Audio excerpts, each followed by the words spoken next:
Hey YouTube, hope you guys are doing great. So for those of you who don't follow my other channel, because I'm going to be posting this on both my channels, SE Harris 11 and the Michigan Paranormal Research Association channel, which I think is Michigan PRA. So my book is finally coming out. It's available for pre-order, and you can get it at Llewellyn.com, Amazon.com, Barnes & Nobles, and probably like some other places like that too. And it'll be available, and it'll either arrive to you before or after March 8th, 2014.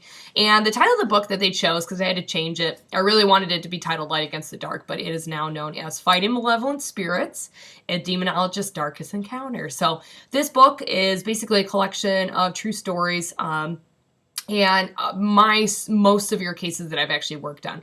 So I want to actually read you guys a chapter from the book, and mind you, this is like, it's titled My First Encounter. I really wish I could read you guys the intro, because I think that's so important too, to kind of give you a background. Like, I never believed in demons. I was kind of like led into this work, that I am a very spiritual person. I don't follow a mainstream religion, and I'm kind of like a rogue person. If you could combine like an exorcist, spiritual healer, paranormal investigator, psychologist, like all that into one, that's kind of along the lines of how I work. And that I welcome everyone that reads this book to replace what I refer to as God with whatever higher being that you believe in and identify with. So anyway, so I'm gonna just read this chapter and see what you guys think. I think it's available for like $14.99. If you go to, what is it, Barnes & Noble and Amazon, I think it's like $1 off or something like that. So anyways, so this is chapter 1. It's called My First Confrontation, and this is mild compared to the severe demonic cases, what I refer to as demonic, inhuman spirits, entities. And the other cases are so much more severe, but this one's really crazy as we get along. So just follow with me, and I hope you guys enjoy it. I didn't bring any water with me, but we'll see how we go through this. The first time I confronted a demon, I was about 17 years old. I'd been dating 18-year-old Jack for several weeks when I began to notice the dysfunction in his family and the overall darkness that surrounded the house. Previously a happy and loving family, they now constantly fought and began to isolate themselves. Kevin, the father, slipped into alcoholism. The young adopted daughter, Haley, began displaying a violent streak. And the youngest brother, Nate, attempted to suicide twice in one night. And that's all true. As my relationship with Jack progressed, I was not surprised to find out the history of their home. The family's brand new house was built on the land that surrounded the old sanitarium in Howell, Michigan. Many people had died there from tuberculosis throughout the years. I believe land is imprinted with energy of events and people, essentially a scar or memories left on the earth that resonates throughout the time unless properly cleansed. I've also observed that locations where mass amounts of death or despair occurred commonly attract demonic entities as they feed off negative energy.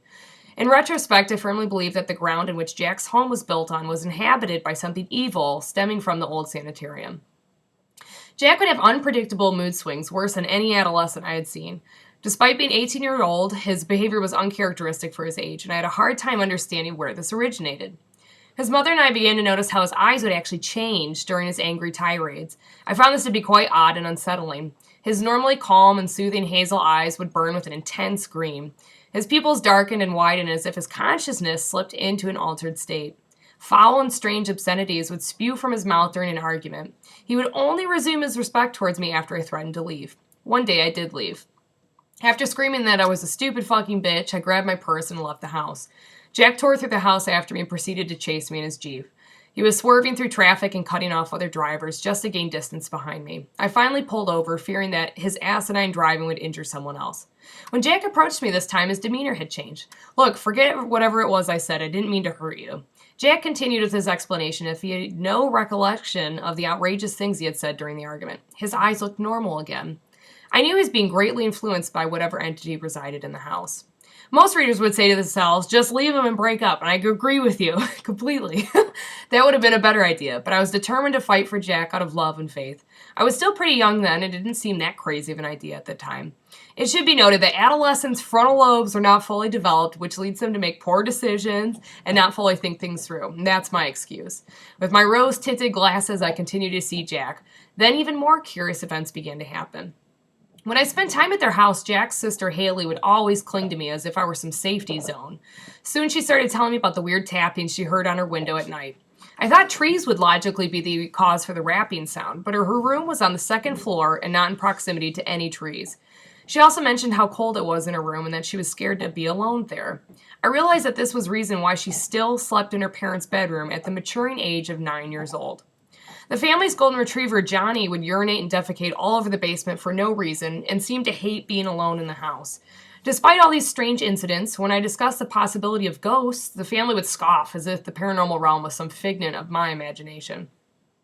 Aside from the worsening mood swings and habitual lying, Jack eventually started experiencing something even darker that he couldn't explain.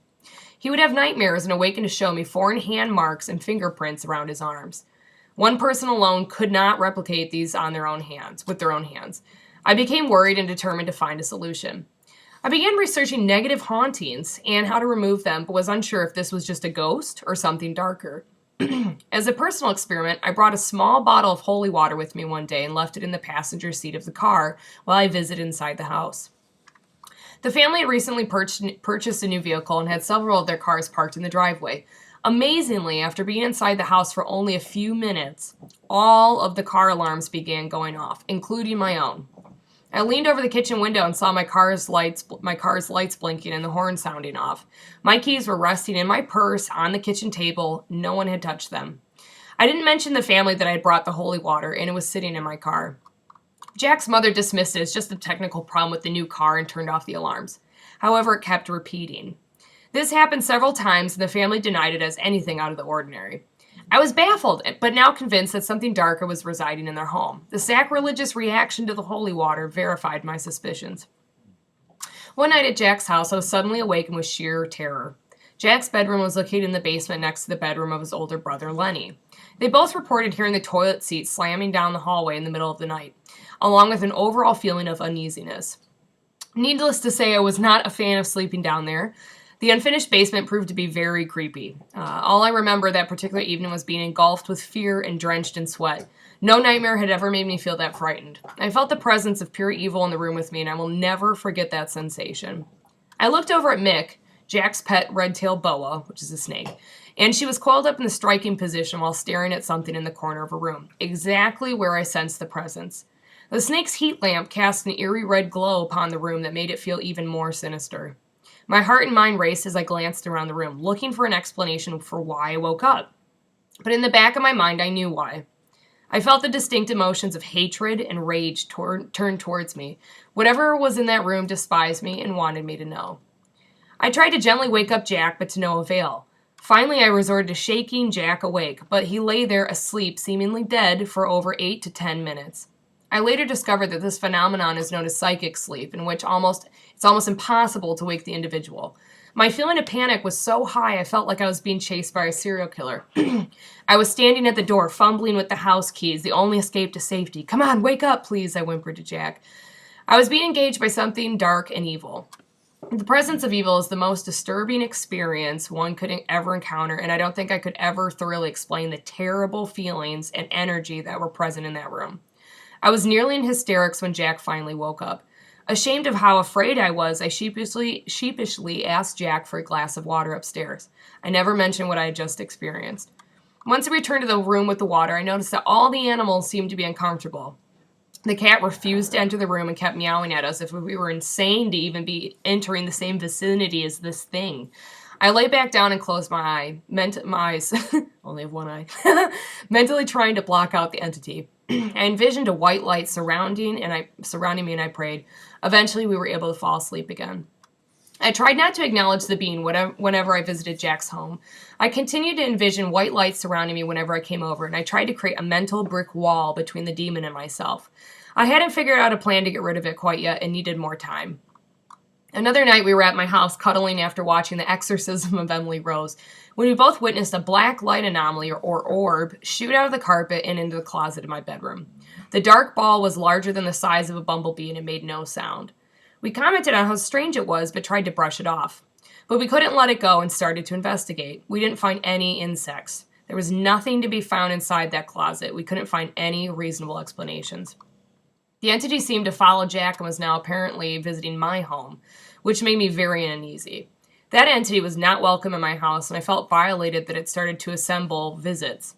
A few days later, Jack was driving his Jeep Wrangler and saw flashes of black, brown, and yellow lights mysteriously flickering in the back seat of the car. He pulled over only to discover nothing out of place and no explanation for the lights. Later that evening, he lost control of his steering and brakes, as if some unseen force was controlling the car. My father, an automotive engineer and inventor, examined the car and stated that nothing was wrong with the steering or braking. That night, Jack emotionally broke down at a party we were at and explained that he wasn't happy, that something wasn't right with him anymore, and he wanted help. This was the final straw that drove me to confronting whatever darkness hid within the house. It was affecting his sanity, emotions, and ability to function on a daily basis. Something had to be done. I had read about house cleansings and how to remove demonic entities, but I wasn't filled with the confidence I would have really appreciated at that time. I gathered my supplies, told my mother of my mission, and reluctantly left for Jack's house. My mother insisted that she could help, but I wanted to fight off the evil entity by itself. Plus, it would look strange if the family returned home and discovered both my mother and I doing only God knows what in their house. The new home would be empty that night. Jack was still at the party where he had his meltdown. It was a perfect opportunity to bless the house without any interferences from the family. Jack's home was located about a 30-minute drive from my parents' residence. As I drove, I tried to mentally prepare myself. The entire way, I repeated the Lord's Prayer over and over, each time with more conviction. Our Father who art in heaven, hallowed be thy name. I do not recollect most of the drive there, but it was intense as I tried to motivate myself with courage and not fear. I pulled in the subdivision seemingly with tunnel vision of my only goal in mind, to cast out the demon. I entered the home with my smudging supplies in hand. I could actually feel the entity waiting for me in the house, almost mocking my existence and my intentions of getting rid of it. I felt like a mongoose dancing with a cobra, waiting for the right time to strike. We were watching each other's movements, and that's so true. Like, you walked in and it's like, oh, hey, welcome. What are you going to do? It's And so the cleansing began. I worked my way through the dark house, burning the white sage. Oddly enough, much of the cleansing was also a blur, as if I blocked out the entire process and Great Spirit had taken over. However, I do recall heading into the basement and sensing the entity's thick presence amongst the smoldering sage. The air was heavier and dense. I felt the pressure weighing down on my chest and the sides of my head. It almost felt as if a vice grip had been placed on my temples. I could feel that the basement was where the entity liked to hide, especially in the utility room. This was the same room where their dog Johnny would repeatedly soil, and now I understood why. I believe animals are very sensitive to unseen energies. I made my way through each room in the basement, blessing and praying, then headed down the long hallway towards the notorious bathroom and utility room. Prior to the cleansing, I was a bit unsure of my ability to remove this entity. I hadn't been to church in years, and I disliked the glitz and tainted side of religion, and yet I was attempting something very few priests participate in. Was I worthy enough of God's help? Despite my hesitation, I suddenly felt the presence of Great Spirit walking with me, excuse me, and protecting me as I made my way through Jack's home. As I cleansed the storage room, which was adjacent to the utility room, I could feel the tension rising. The air was extremely cold and thick. It almost had an electric feel to it. I had cornered a very angry animal, and I half expected to hear hissing and growling. I had finally come face to face with the demon that was tormenting this family. It was not happy with my visitation. I proceeded to bless the outside of the room as if to create a barrier, and I continued to pray. I was running out of white sage to burn and hoped that the remaining amount would be enough to finish the blessing. Clips from movies began flashing in my head. I was worried that objects and furniture would be thrown at me and my fear would win me over. One side of me wanted nothing more to do than to run away from the house, but my stronger and more compassionate side demanded that I stay there to fight off this entity. I prayed even harder and dared to even add a tone of conviction with each word. In the name of God, I command you to leave this house and family. I cast out any dark or evil spirits from this home. In God's name I pray, amen. This continued for several minutes longer until I felt the presence start to weaken. I felt like a bright sun was breaking through a thick fog. Darkness was relinquishing its grasp. I pressed on with my prayers and willed the evil entity, to leave. I was unsure if the presence had truly left the home and held my breath. The nausea in my stomach slowly faded, and I went back upstairs to gather my witch doctor supplies, fearing the family's criticism if they were to return home while I was still there. I just wanted to help them before things got worse. Jack came home later that evening, and I was worried the entity would come back full force and retaliate, something I had read about in numerous books. However, I was pleasantly surprised to find out that Jack's family finally got a good night's sleep, and nothing out of the norm had happened. I was delighted that the cleansing provided him with some sense of relief and only prayed that it would last. For many months, the demon didn't make its occupancy known, and the family seemed to return to normal. Eventually, Jack and I went our separate ways after about a year-long relationship, and I wondered if the demon remained attached to the family. I never did follow up to ask. It should be noted that dysfunctional families who do not address their issues are more likely to have a relapse with the demon, unless they are a proactive approach, or unless they take a proactive approach and really begin altering their lifestyles and relationships. As a healer, I can perform the cleansing and remove the spirits, but it is truly in the hands of the family to make sure they prevent any entity from having a foothold to stay attached to them with. For example, if a demon's affixed to a parent because of their alcoholism and they choose not to become sober, the demon is likely to stay with that person despite how powerful of a house blessing is performed. After the experience with Jack's family, I began researching and trying to perfect the best techniques to use when cleansing a home from a demonic presence. I studied various cultures and religions and concentrated on the most potent methods. I founded a paranormal group that year while at Central Michigan University and began receiving many requests for house cleansings. I started helping countless people, and through the power of Great Spirit, healing was brought into their lives. In 2009, I relocated to Michigan State University and created the Michigan Paranormal Research Association, or MPRA, which was followed by an overwhelming amount of house blessing requests. Shortly after, I met and began dating my previous partner, Carl O'Toole. Mike Best, Carl's co-worker, soon became a group member and accompanied us on several severe cases. Because of the large number of cleansing requests, we could only respond to the most acute cases. The following chapters contain stories from our most disturbing and active cases.